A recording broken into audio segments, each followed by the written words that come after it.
Everyone thinks Amazon killed Toys R Us. They're wrong. In 2016, the year before it collapsed, Toys R Us sold $11.5 billion of toys. It wasn't dying from lack of customers. It was strangled by a single document signed in 2005. A deal that quietly loaded $5 billion of someone else's debt onto its back. This is the story of how Wall Street bought a healthy company, made it pay for its own execution, and walked away richer. This is case file number 2.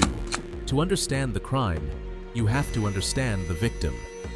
In 1948, a man named Charles Lazarus opened a baby furniture store in Washington, D.C.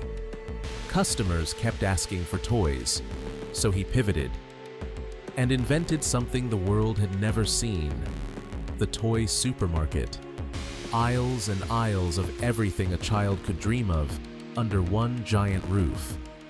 He called it Toys R Us, with the backwards R, like a child had written it.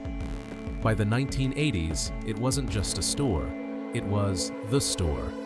A category killer so dominant, it drove local toy shops extinct. More than 1,500 stores worldwide. Geoffrey the Giraffe was as famous as Mickey Mouse. Kids sang the jingle, "I don't want to grow up, I'm a Toys R Us kid." At its peak, 1 out of every 4 toys sold in America was sold under that roof. It looked invincible, but by the early 2000s, cracks appeared. Not fatal ones, just the normal aches of a giant getting older. Walmart and Target started selling toys cheaper as loss leaders to pull families into their stores. Amazon was a tiny threat on the horizon. Toys R Us made a clumsy deal to run its website through Amazon, then sued to escape it.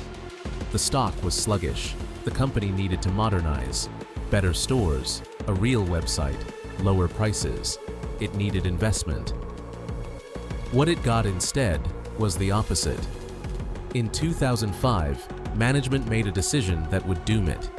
They agreed to sell the company. And the buyers weren't toy people. They were Wall Street. Enter 3 of the most powerful financial firms on earth: private equity giants KKR and Bain Capital, and real estate firm Vornado. In July 2005, they bought Toys R Us for $6.6 billion. But here's the trick. The trick at the heart of almost every retail collapse you've ever heard of. They didn't pay with their own money. Of that $6.6 billion, the 3 firms put in only about $1.3 billion of their own cash. The rest, more than $5 billion, was borrowed, and the debt wasn't loaded onto the buyers. It was loaded onto Toys R Us itself. Imagine someone buys your house, but instead of paying for it, they put the mortgage in your name and keep the keys. That's a leveraged buyout.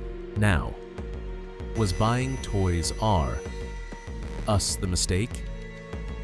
No. Here's what everyone gets wrong. The company wasn't dying. Even in 2016, more than a decade later, it generated $11.5 billion in sales. Let me say that again. The dying company was selling $11 billion of toys a year.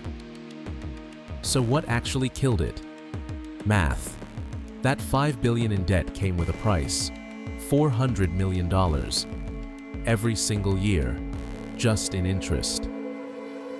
$400 million a year that could have gone to renovating dingy stores, building a website to fight Amazon, lowering prices to fight Walmart. Instead, it vanished into interest payments. The company wasn't allowed to compete, because every dollar it earned was already promised to creditors. Toys R Us didn't lose the toy war. It was never given ammunition to fight it. And the people who took its ammunition? They were just getting started. Here's the part that should make you angry. While Toys R Us struggled under the debt, its owners, KKR, Bain, and Vornado, kept charging it fees. Management fees, advisory fees, Transaction fees. Over the years they owned it, they collected an estimated $464 million from the company. Roughly the same amount Toys R Us was bleeding in interest every year. Let that sink in.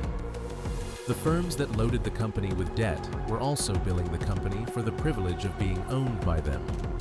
Every fee was money that couldn't fight Amazon. They tried to cash out by taking it public again between 2010 and 2013.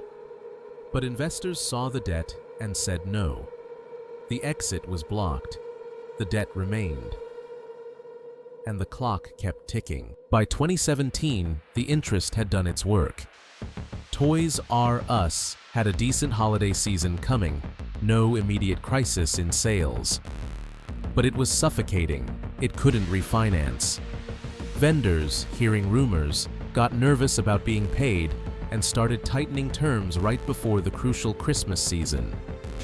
In September 2017, Toys R Us filed for bankruptcy, hoping to reorganize and survive. But once it was in the process, the debt spiral accelerated. The lenders lost faith. And in early 2018, the decision came: not reorganization, liquidation, total, the end. The numbers of the collapse are brutal. Around 800 stores in the US gone, 33,000 employees laid off, most with no severance at first. A brand that had existed for 70 years, that raised generations of children, erased from the map in months. And the workers who asked their former owners, the firms that had collected nearly $500 million in fees, to fund severance out of those profits. For more than a month, they got no reply. The people who built the company lost everything. The people who financialized it kept their fees. So who actually lost? The 33,000 employees, the vendors, the pension funds and investors whose money the private equity firms had pooled. But KKR, Bain, and Vornado, they lost their initial equity. But they'd extracted hundreds of millions in fees along the way, softening the blow. The brand flickers on. A few small stores, licensing deals, pop-ups inside other retailers. Jeffrey the Giraffe still appears now and then, a ghost of an empire. And Amazon, the company everyone blames, just kept selling toys. So, time for the verdict. Case file number 2. The verdict. Toys R Us was not killed by Amazon. It was not killed by Walmart. It was not killed by a lack of customers. It was selling $11 billion of toys the year before it died. Toys R Us was killed by its own balance sheet. The one fatal decision wasn't losing to e-commerce. It was agreeing to a deal where a healthy company was made to borrow the money used to buy it, and then forced to pay $400 million a year to service a debt it never chose, while its new owners billed it for the privilege. The lesson, written in the file: debt doesn't kill a company by making it fail. It kills a company by taking away its ability to fight. A business loaded with someone else's debt isn't a business anymore. It's a countdown with a logo. And this exact playbook. Buy healthy, load with debt, extract fees, walk away, is running right now on companies you shop at every week. Case file number 2. Closed. Next week, the company that faked 40% of its revenue to beat Starbucks. If you don't want to miss the autopsy, you know what to do.